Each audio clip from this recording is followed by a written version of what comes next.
Samantala, nasa 200 litro naman ang langis ang kumalat sa baybayin ng Iloilo matapos tumagilid po ang power barge ng Napocor dahil na rin sa hagupit ng bagyong Yolanda. Yan naman po ang pinag-usapan sa report ni Waywaya Macauma. Napipilitan ang ilang mga mangingisda sa bayan ng Estancia, Iloilo na linisin ang pinsalang naiwan ng oil spill dulot ng pagkakasadsad ng Napocor barge sa pampang ng nasabing bayan matapos ang pagbayo ng bagyong Yolanda. Ikinuwento ni Kent Gabriel, isang residente ng Barangay Botongan, Estancia, ang kasalukuyang kalagayan ng mga residenteng mangingisda matapos ng bagyo ang kanilang mga bangka. Sinabi ni Gabriel na ilan sa kanila ay kinuha ng Napocor upang simulan ang paglilinis ng langis na tumaga sa dagat ng Iloilo. Hindi na kami ngayon palaot kasi yung bangka namin nandun pa, hindi pa naalis. Kaya wala na akong magawa.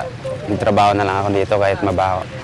Kasi saan kami kukuha ng pagkain namin kung hindi kami magtrabaho. Tagatanggal kami ng mga dumi dyan sa inaalis namin. Tinatabi namin para hindi maabot ng dagat. Medyo mahirap pero pinipilit na lang namin magtrabaho.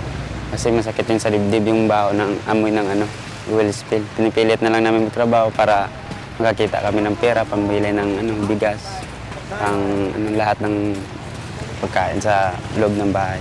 Ikinuwento rin niya ang kanyang karanasan nang tumama ang bagyong Yolanda. Yung mga bahay dito nawasak at saka yung ilang tao dyan namatay dahil binagsakan ng kanilang bahay. Hindi sila nakalabas. Samantala, puspusan naman ang pagpapalikas ng lokal na pamahalaan sa mga residente ng nasabing barangay. Umabot na sa 1,892 na katao ang nailipat sa mga pampublikong paaralan na magsisilbing evacuation centers habang inis ng mga otoridad ang oil spill. Para sa Telebisyon ng Bayan, Waywaya Macauma.